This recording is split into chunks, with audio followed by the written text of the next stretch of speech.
कृषि बिल को लेकर मचे घमासान के बीच आज किसानों ने दिल्ली जयपुर हाईवे और दिल्ली आगरा हाईवे को बंद करने का ऐलान किया है, जिसके बाद से ही प्रशासन अलर्ट पर है। दिल्ली से जुड़ी सीमाओं पर सुरक्षा व्यवस्था कड़ी कर दी गई है, वहीं कई बॉर्डर बंद कर दिए गए हैं।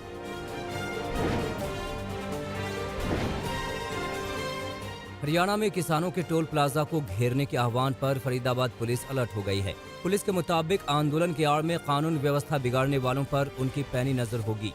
किसानों के प्रदर्शन पर ड्रोन कैमरे से निगरानी रखी जाएगी। करीब 3500 पुलिसकर्मी तैनात किए जाएंगे। किसानों के ऐलान के बाद जयपुर हाईवे NH 48 ब्लॉक पर भारी पुलिस बल की तैनाती की गई है। 2000 से अधिक पुलिसकर्मी NH 48 पर मोर्चा संभाले हुए हैं। आंदोलन तेज करने के आह्वान पर जिला प्रशासन और पुलिस व्यवस्था मुस्तैद रहेगी।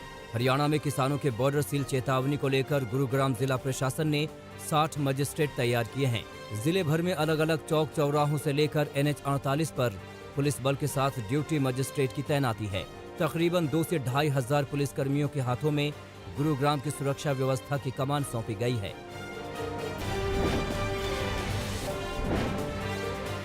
किसान आंदोलन के दौरान उमर खालिद, शर्जील इमाम जैसे कई लोगों की रिहाई की मांग की तो आंदोलन पर ही सवाल उठने लगे। केंद्रीय कृषि मंत्री नरेंद्र सिंह तोमर ने कहा कि सरकार ने किसानों के लिए बातचीत का रास्ता 24 घंटे खुला रखा है, लेकिन कुछ संगठनों के दबाव में गाड़ी आगे नहीं बढ़ पा रही है। बीजेपी का कहना है कि आंदोलन को हाईजैक कर लिया गया है। किसानों को भ्रमित करने की जो कोशिश कर रहे हैं, ऐसे कुछ एलिमेंट्स इसमें इस चर्चा में शामिल रहते हैं, जो चर्चा में मुद्दों को चर्चा में लाने की हमारी प्रयासों को विफल करना चाहते हैं। बड़ा दुर्भाग्यपूर्ण है कि कुछ ऐसे लोग जो उमर खालिद जैसे लोगों को छुड़ाना चाहते हैं, जो शाहिद इमाम को छुड़ाना चाहते हैं, शर्जील इमाम, ऐसे लोग जो घुस गए, इसकी मैं घोर निंदा करता हूं। खुफिया सूत्रों के अनुसार किसान आंदोलन से जुड़ी एक रिपोर्ट सरकार को भेजी गई है। रिपोर्ट में बताया गया है कि अल्ट्रा लेफ्ट नेताओं और प्रो लेफ्ट विंग के चरमपंथी तत्वों ने किसानों के आंदोलन को हाईजैक कर लिया है। जानकारी के मुताबिक इस बात के विश्वसनीय खुफिया इनपुट हैं कि ये तत्व किसानों को हिंसा, आगजनी और सार्वजनिक संपत्ति को नुकसान पहुंचाने के लिए उकसाने की योजना बना रहे हैं।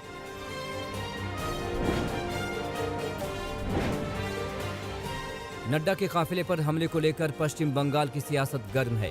बीजेपी और ममता सरकार आमने सामने हैं। गृह मंत्रालय ने बंगाल के DGP और मुख्य सचिव को 14 दिसंबर को तलब किया है। दोनों अफसरों से सुरक्षा में चूक पर सवाल जवाब किए जाएंगे। वहीं राज्य सरकार ने भी केंद्र सरकार को हमले से जुड़ा पूरा ब्यौरा भेजा है। मामले को लेकर 3 FIR दर्ज की गई है। वहीं 7 लोगों को गिरफ्तार किया गया है। पश्चिम बंगाल के राज्यपाल जगदीप धनखड़ ने भी ममता सरकार पर जमकर हमला किया। धनखड़ ने राज्य में कानून व्यवस्था को लेकर सवाल खड़े किए हैं। वहीं इससे जुड़ी एक रिपोर्ट केंद्र सरकार को सौंपी है। धनखड़ ने कुछ अधिकारियों को चेतावनी दी है कि अगर उनका रवैया नहीं सुधरा तो आगे दिक्कतों का सामना करना पड़ सकता है। बीजेपी अध्यक्ष JP नड्डा पर हुए हमले के बीच गृह मंत्री अमित शाह पश्चिम बंगाल जाएंगे। 19-20 दिसंबर को अमित शाह का 2 दिन का दौरा होगा।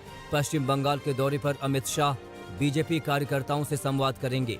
वहीं कई कार्यक्रमों में शिरकत करेंगे।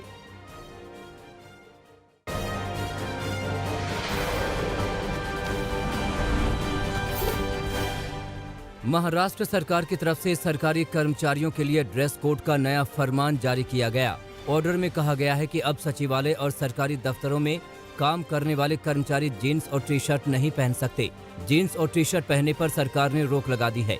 सरकार की नई गाइडलाइन के हिसाब से कर्मचारियों को हर शुक्रवार को खादी के कपड़े पहनकर आना होगा। मुंबई में कोविड वैक्सीन की डिस्ट्रीब्यूशन की रणनीति तैयार हो गई। वैक्सीन के लिए 500 टीम बनाई जाएगी। वैक्सीन टास्क फोर्स स्टोरेज से लेकर डिस्ट्रीब्यूशन का काम देखेगी। सबसे पहले वैक्सीन के स्टोरेज की लोकेशन को चिन्हित किया गया। वैक्सीन का ट्रांसपोर्टेशन कैसे किया जाएगा, इसका भी प्लान तैयार है। वैक्सीन स्टोरेज बॉक्सेस बनेंगे जिसमें वैक्सीन रखी जाएगी और फिर स्टोरेज सेंटर से वैक्सीन का डिस्ट्रीब्यूशन होगा। वैक्सीन की ब्लैक मार्केटिंग का कोई चांस ना हो, लिहाजा BMC ही सारे काम देखेगी। दिल्ली में भी कोविड वैक्सीन के लिए कोल्ड स्टोरेज के इंतजाम की तैयारी शुरू हो गई। Rajiv Gandhi super speciality hospital में वैक्सीन को स्टोर किया जाएगा। इसी हॉस्पिटल में पहले फेज में हेल्थ वर्कर्स का वैक्सीनेशन होना है। खास बात यह है कि Rajiv Gandhi super speciality hospital में बने कोल्ड स्टोरेज से दिल्ली के अलग अलग 600 लोकेशन पर वैक्सीन की डिलीवरी की जाएगी। झारखंड के दुमका में अवैध कोयला खादान पर छापेमारी के दौरान हंगामा हुआ। डिस्ट्रिक्ट टास्क फोर्स जैसे ही इलीगल कोयला खादान को बंद करने के लिए पहुंची और जेसीबी मशीन से खादान को डोजरिंग करना शुरू किया, ग्रामीण महिलाएं और बच्चे मौके पर जुट गए और कार्रवाई करने पहुंची टीम को बंधक बना लिया। किसी तरह गांव वालों को समझा बुझाकर बंधक बनी टीम को छुड़ाया गया। अफसरों का कहना है कि विरोध करने वालों को चिन्हित करके एक्शन लिया जाएगा। 1971 में भारत और पाकिस्तान की जंग में शहादत देने वाले 8 बलिदानियों को पंजाब के फिरोजपुर में श्रद्धांजलि दी गई। बीएसएफ के वीरों ने पाकिस्तान फौज के कब्जे में से बीएसएफ सेक्टर ममदूद की राजा मोहतम पोस्ट को आजाद करवाया था। इन शूरवीरों की याद में शहीदी समागम मनाकर श्रद्धांजलि दी गई। आम आदमी पार्टी उत्तर प्रदेश के आगामी पंचायत चुनाव में सभी सीटों पर लड़ेगी। दिल्ली पंजाब के बाद अब आम आदमी पार्टी उत्तर प्रदेश में अपनी जड़ें मजबूत करने की रणनीति तैयार कर चुकी है। उत्तर प्रदेश के पंचायत चुनाव लड़ने का ऐलान पार्टी के राष्ट्रीय संयोजक और दिल्ली के मुख्यमंत्री अरविंद केजरीवाल ने लिया है। केजरीवाल ने टीम यूपी की लिस्ट भी जारी कर दी है। दिल्ली सरकार के कैबिनेट के मंत्री राजेंद्र पाल गौतम को यूपी में होने वाले चुनावों का पर्यवेक्षक घोषित किया है, जबकि डिप्टी स्पीकर राखी बड़लान और विधायक सुरेंद्र कुमार को प्रदेश सह प्रभारी बनाया है।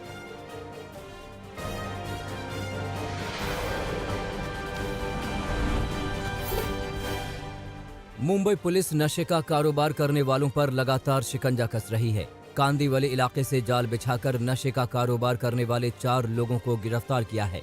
नशे के कारोबारियों के पास से पुलिस ने 700 ग्राम एमडी बरामद की है, जिसकी कीमत 1 करोड़ 40 लाख रुपए है। गिरफ्तार लोगों में 2 विदेशी नागरिक हैं। धनबाद में एक बड़े अस्पताल की लापरवाही सामने आई है। यहां के डॉक्टरों ने जिंदा मरीज को मरा हुआ बता दिया और परिजनों को डेथ सर्टिफिकेट थमा दिया, लेकिन जब परिवार वाले मरीज की लाश लेने पहुंचे तो उसकी सांसें चल रही थीं, दिल धड़क रहा था, नब्ज और ब्लड प्रेशर भी ठीक था। डॉक्टरों पर लापरवाही का आरोप लगाकर परिवार वालों ने जमकर हंगामा किया। उड़ीसा के कटक में पुलिस को बड़ी कामयाबी मिली। छापेमारी में पुलिस ने 16 बंदूक और 1000 से ज्यादा कारतूस बरामद किया है। पुलिस के मुताबिक हथियार और कारतूस की खेप बिहार के मुंगेर से तस्करी करके लाई गई। पुलिस ने 8 लोगों को गिरफ्तार किया है। महाराष्ट्र के ठाणे में उस वक्त हड़कंप मच गया जब जंगल से 4 लोगों की पेड़ से लटकती लाश मिली। लाश एक महिला और 3 बच्चों की बताई जा रही है। चारों 21 अक्टूबर से लापता थे। महिला के पति को पुलिस ने जानकारी दी तो उसने अपनी दूसरी पत्नी के साथ जहर खाकर खुद आत्महत्या की कोशिश की। पुलिस ये पता लगाने की कोशिश कर रही है कि मामला हत्या का है या आत्महत्या का। पश्चिम बंगाल के पूर्व बर्दवान में एक राइस मिल में काम करने के दौरान बड़ा हादसा हुआ, जिसमें 2 मजदूरों की मौत हो गई। बताया जा रहा है कि मजदूर बोरों में चावल भरने का काम कर रहे थे।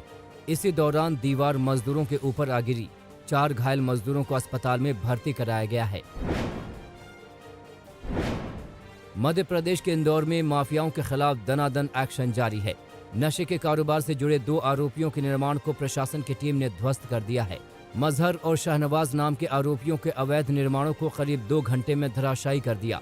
एक आरोपी के घर से तलवार भी बरामद की गई है। मुंबई के मलाड में पुलिस ने एक चोर प्रेमी जोड़े को गिरफ्तार किया है। रियल लाइफ बंटी और बबली पर सरकारी स्कूल से कंप्यूटर चोरी का आरोप है। दोनों ने सिक्योरिटी गार्ड के साथ मिलकर कंप्यूटर लाइब्रेरी में रखे दर्जनों कंप्यूटर का सफाया कर दिया। स्कूल के प्रिंसिपल जब कंप्यूटर लाइब्रेरी देखने पहुंचे तो गार्ड चोरी होने का नाटक करने लगा।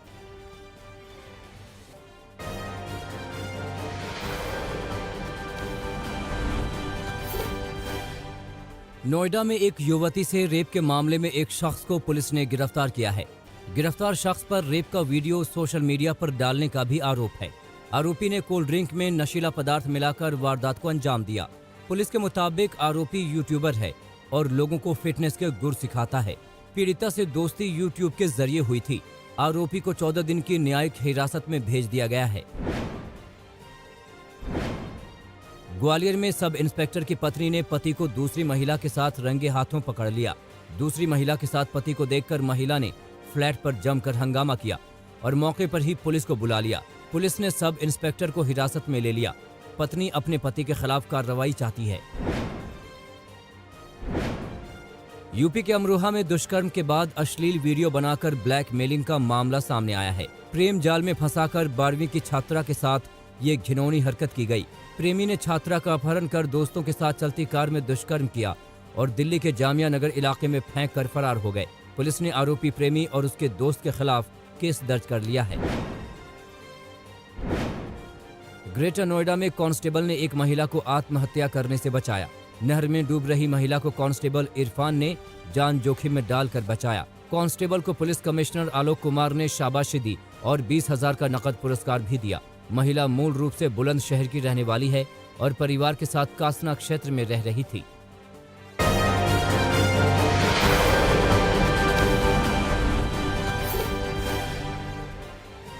जो बाइडेन और कमला हैरिस को टाइम मैगजीन ने 2020 के लिए पर्सन ऑफ द ईयर चुना। बाइडेन कमला हैरिस ने राष्ट्रपति डोनाल्ड ट्रंप को 2020 के पर्सन ऑफ द ईयर की रेस में पछाड़ा। टाइम मैगजीन ने कहा है कि अमेरिका के राष्ट्रपति चुनाव में हर जीतने वाले राष्ट्रपति को पर्सन ऑफ द ईयर चुना जाता है, लेकिन हमने पहली बार राष्ट्रपति के साथ उपराष्ट्रपति को भी इस सम्मान से नवाजा है।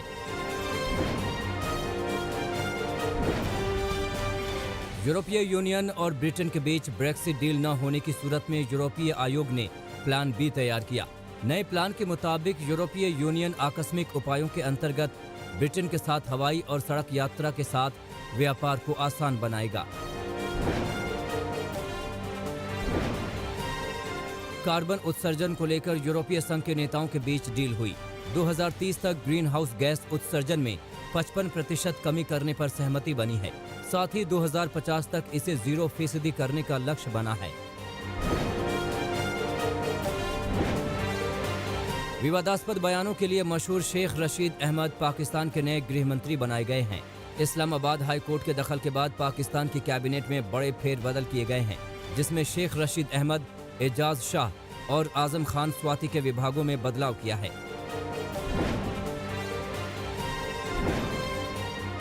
दुनिया में कोरोना का कहर जारी है। कोरोना के मामले 7 करोड़ 8 लाख के पार पहुंच गए हैं। महामारी में अब तक 15,91,000 से अधिक लोग जान गंवा चुके हैं। वहीं 4 करोड़ 92 लाख लोगों ने कोरोना की जंग जीती है।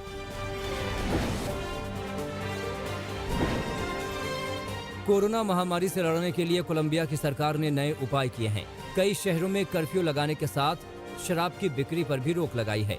कोलंबिया में 14 लाख से ज्यादा लोग कोरोना संक्रमित हो चुके हैं। वहीं 38,000 लोगों की जान जा चुकी है। नमस्कार, मैं हूं अंजना ओम कश्यप। हमें उम्मीद है ये वीडियो आपको पसंद आया होगा। लेटेस्ट खबरों के लिए यूं ही देखते रहिए आज तक, और इस वीडियो के पसंद आने पर लाइक, शेयर एंड सब्सक्राइब करना ना भूलें।